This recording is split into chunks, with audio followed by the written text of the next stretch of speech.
एक और बड़ी खबर आपको दे दें, जहां पर रूस के मकारीव में बड़ा नरसंहार हुआ है। नरसंहार का आरोप रूस के ऊपर लगा हुआ है। आपको बता दें कि मकारीव जहां पर नरसंहार का आरोप लगा है रूस के ऊपर, यूक्रेन का मकारीव जिसमें 132 नागरिकों को गोली मारी गई है। रूसी सैनिकों ने मकारीव में 132 नागरिकों पर गोली चलाई। मकारेव प्रमुख वादिम तोकर का यह बड़ा आरोप है। उन्होंने कहा है कि 40% शहर गोलीबारी से नष्ट हो चुका है। तो शहर का 40% हिस्सा इस युद्ध में तबाह हो चुका है, जहां पर सिर्फ और सिर्फ तबाही के मंजर नजर आ रहे हैं। 50 किलोमीटर दूर पश्चिम में 10,000 लोगों का शहर है ये मकारीव, जहां पर सिर्फ और सिर्फ लाशों के ढेर नजर आ रहे हैं, तबाही के मंजर नजर आ रहे हैं। यूक्रेन का मकारीव जहां पर नरसंहार का आरोप लगाया है मकारीव प्रमुख वादिम तोकर ने, उनका कहना है कि 40% शहर को नेस्तनाबूद कर दिया गया है। खंडहर में तब्दील हो चुका है शहर का 40% हिस्सा। 22 मार्च को यूक्रेनी सशस्त्र बलों ने मुक्त कराया था मकारीव को, और एक बार फिर रूसी सेना का हमला देखने को मिला है मकारीव में, जिसमें 40% शहर का हिस्सा तबाह कर दिया गया है।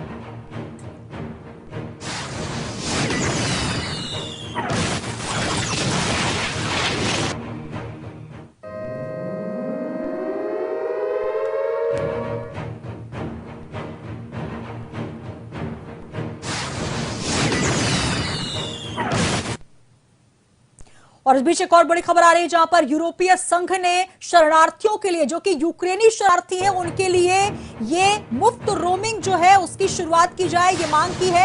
यूरोपीय संघ ने यूक्रेनी शरणार्थियों के लिए मुफ्त रोमिंग की शुरुआत की है। और आपको बता दें कि 24 EU आधारित मोबाइल ऑपरेटर और 3 यूक्रेनी ऑपरेटर्स की शुरुआत की गई है यूरोपीय संघ की तरफ से। और साथ ही आपको बता दें कि पूरे यूरोप में विस्थापित यूक्रेनियंस, जिनको घर वापसी के साथ साथ मदद भी दी जा रही है, परिवार और दोस्तों के संपर्क में रहने के साथ उनको मदद करने की पहल हो सके, इसलिए यूरोपीय संघ ने ये शुरुआत की है, जिसमें यूक्रेनी शरणार्थियों को मदद दी जा रही है। मुफ्त रोमिंग की शुरुआत अब यूरोपीय संघ ने की है। तो लगातार युद्ध के बीच कुछ राहत भरी खबर भी आ रही है, जहां पर जो शरणार्थी हैं, जो कि यूक्रेन से अपनी जान की रक्षा करने के लिए निकले हैं, जो कि तमाम आसपास के देशों में शरणार्थी बनकर बैठे हैं, उनके लिए ये सुविधा यूरोपीय संघ ने मुहैया कराई है कि अब उनको मुफ्त रोमिंग दी जा सके, ताकि वे अपने आसपास के लोगों से, अपने परिवारजनों से संपर्क में रह सके। अभी तक 4.2 मिलियन से अधिक लोग छोड़ चुके हैं यूक्रेन। तो लगातार यूक्रेन से शरणार्थी आसपास के देशों में अपनी जान बचाने के लिए शरणार्थी के रूप में रह रहे हैं, जिनके लिए अब यूरोपीय संघ ने रोमिंग की शुरुआत की है, जो कि मुफ्त रोमिंग होगी।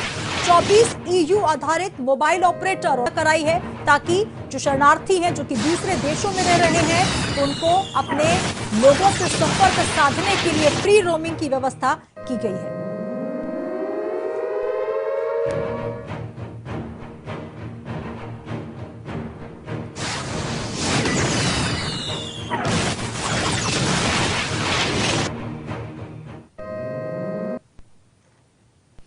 और इस बीच बड़ी खबर आपको दे रहे हैं, जहां पर रूस यूक्रेन के इस महायुद्ध के बीच खाद्य कीमतों की जो तकलीफें हैं वो भी बढ़ रही हैं और बढ़ोतरी हो रही है, इजाफा हो रहा है। लगातार खाद्य की जो कीमतें हैं उसमें लगातार इजाफा हो रहा है। यूक्रेन में युद्ध के बीच वैश्विक खाद्य कीमतों में लगातार इजाफा देखने को मिल रहा है। अब तक के सबसे हाई लेवल पर पहुंचा है मार्केट। FAO खाद्य मूल्य सूचकांक पर भी औसतन 159.3 अंक की बढ़ोतरी, फरवरी में 12.6% की वृद्धि के साथ कीमतों में लगातार इजाफा हो रहा है। तो युद्ध के हालातों के बीच किल्लत हो रही है अनाज की भी, साथ ही तेलों की कीमतों में भी इजाफा हो रहा है। 1990 के बाद से अपने उच्चतम स्तर पर गेहूं, मोटे अनाज और वनस्पति तेलों की कीमतों में वृद्धि हुई है।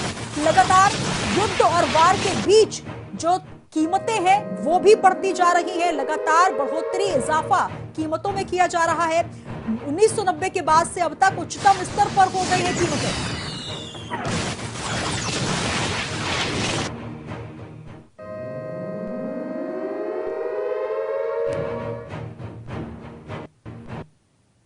और युद्ध के बीच एक और बड़ी खबर आ रही है जहां पर यूक्रेन के बंदरगाहों पर 1000 नाविक फंसे हुए हैं। ये बड़ी खबर आपको दे रहे हैं जहां पर युद्ध के हालात के बीच बंदरगाहों पर नाविकों के फंसे होने की खबर आ रही है। 1000 नाविक हैं जो कि बंदरगाहों पर फंस गए हैं। यूक्रेन के बंदरगाहों में फंसे नाविकों को निकालने की जरूरत है। अंतर्राष्ट्रीय श्रम और समुद्री संगठनों ने एक संयुक्त बयान जारी किया है जहां पर नाविकों को निकालने का प्रयास किया जाएगा। अंतर्राष्ट्रीय श्रम एवं समुद्री संगठनों ने यह बयान जारी किया है। कहा गया है कि फंसे नाविकों और जहाजों की रक्षा करनी जरूरी है। यह आह्वान संगठनों द्वारा किया जा रहा है। मारियोपोल और अजोव का सागर रूसी आक्रमण के कारण बुरी तरह प्रभावित हो गया है। तो लगातार वायुसेना हो या फिर जल सेना हो, हर तरफ से रूस आक्रामक मुद्रा में नजर आ रहा है। और जो समुद्री हिस्सा है वहां पर भी 1000 नाविक जो कि बंदरगाह में फंस चुके हैं। और इसके लिए अंतर्राष्ट्रीय श्रम एवं समुद्री संगठनों ने संयुक्त रूप से बयान जारी किया है ताकि बंदरगाहों से जहाजों को सुरक्षित रखा जा सके और नाविकों को सुरक्षित बाहर निकाला जा सके।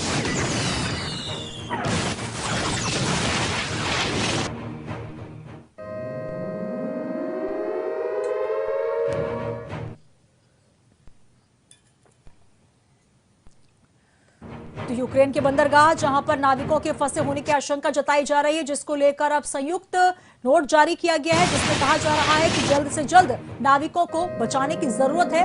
बंदरगाह भी जो है लगातार खंडहर में तब्दील होते नजर आ रहे हैं। यूक्रेन की ये वो तस्वीरें हैं जहां पर सिर्फ और सिर्फ तबाही के मंजर नजर आ रहे हैं। यूक्रेन के बंदरगाहों पर 1000 से ज्यादा नाविक जो है वो फंसे हुए हैं। अंतर्राष्ट्रीय श्रम एवं समुद्री संगठनों ने संयुक्त बयान जारी करके यह आह्वान किया है कि बंदरगाहों में जहाजों और नाविकों को सुरक्षित किया जा सके, उनको सकुशल बाहर निकाला जा सके। इसके लिए मारियोपोल, अजोव का सागर जहां पर रूसी हमला लगातार जारी है जिसकी वजह से बुरी हालत हो चुकी है, स्थितियां और ज्यादा बुरी हो रही हैं। लगातार लोग फंसे हुए हैं जिसमें बंदरगाहों में जहाज और नाविक भी फंसे हुए नजर आ रहे हैं।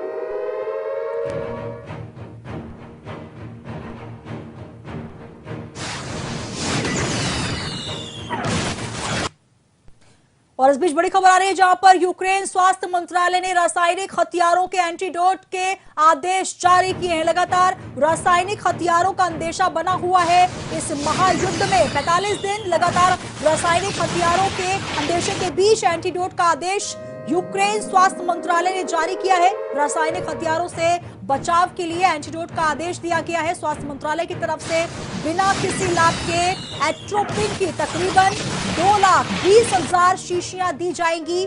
2017 में नर्व गैस सरीन और अन्य रासायनिक एजेंट्स को भी ये दवाएं दी गई थी। तो रासायनिक हथियारों से बचाव के लिए एंटीडोट का आदेश दे दिया गया है। बिना किसी लाभ के एट्रोपिन की करीब 2,20,000 शीशियां दी जाएंगी।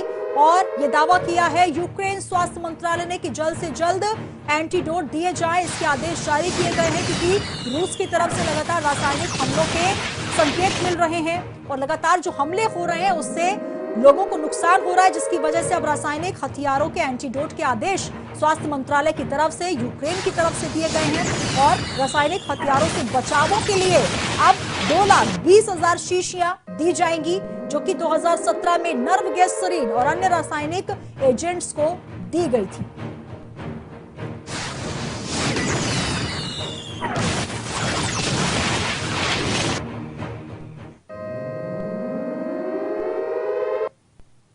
और इस बीच एक और बड़ी खबर आपको दे रहे हैं जहां पर यूके और जर्मनी ने यूक्रेन को टैंक देने से इनकार कर दिया है। जी हां, बड़ी खबर जहां पर यूके ने और साथ ही जर्मनी ने यूक्रेन को टैंक नहीं देने से इनकार कर दिया है। लगातार यूक्रेन की मुश्किलें इस महायुद्ध में बढ़ती नजर आ रही है। यूके, जर्मनी यूक्रेन को अब टैंक नहीं भेजेगा। ब्रिटिश प्रधानमंत्री बोरिस जॉनसन ने एक संयुक्त सम्मेलन में कहा, पश्चिमी सहयोगियों के लिए यूक्रेन की सभी हथियारों की मांगों को पूरा करना ठीक नहीं है। तो ज़ेलेंस्की के लिए यह बड़ी चुनौती। यूके और जर्मनी अब टैंक नहीं भेजेंगे यूक्रेन को। लगातार युद्ध के हालातों के बीच जहां पर यूक्रेन के हालात बद से बदतर हो रहे हैं, वहीं पर अब यूके और जर्मनी ने अपने हाथ पीछे कर लिए हैं। यूक्रेन टैंक नहीं भेजेगा। यूक्रेन को यूके और जर्मनी की तरफ से अब टैंक नहीं मिलेंगे। पश्चिमी सहयोगियों के लिए यूक्रेन की सभी हथियारों को की जो मांगे हैं वो पूरा करना ठीक नहीं है। यह आदेश जारी किया गया है। यूके यूक्रेन को 100 मिलियन पाउंड के रक्षात्मक सैन्य उपकरण भेजेगा। साथ ही star strike anti aircraft missile और अतिरिक्त 800 एंटी टैंक मिसाइल इसमें शामिल है। लेकिन सभी मांगे पूरी की जाए ये जरूरी नहीं है, ये कहना है ब्रिटिश प्रधानमंत्री बोरिस जॉनसन ने एक संयुक्त सम्मेलन में ये साफ तौर पर कहा है। और इस बीच उन्होंने यूके और जर्मनी ने यूक्रेन को टैंक ना देने का फैसला किया है। लेकिन इस बीच यही बता दें कि आपको star strike anti aircraft missile और अतिरिक्त 800 एंटी टैंक मिसाइलें इसमें शामिल है जो कि दी जा रही है। तो यूक्रेन की तरफ से जो भी मांगे मानी जा रही हैं उसमें कुछ चीजों पर हस्तक्षेप भी देखने को मिल रहा है। यूक्रेन को टैंक यूके और जर्मनी फिलहाल नहीं देंगे।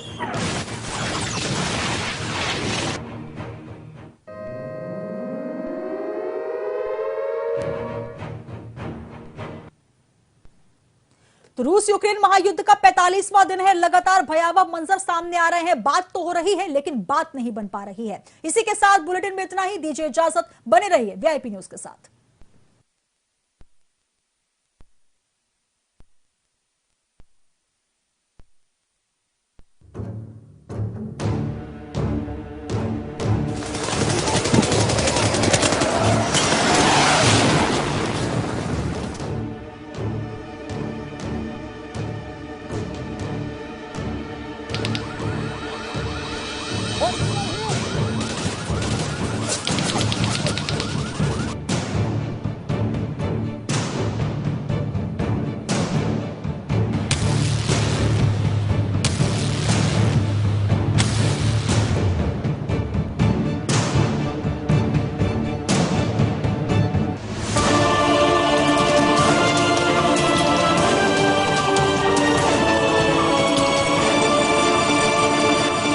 ताकि जो शरणार्थी हैं जो कि दूसरे देशों में रह रहे हैं उनको अपने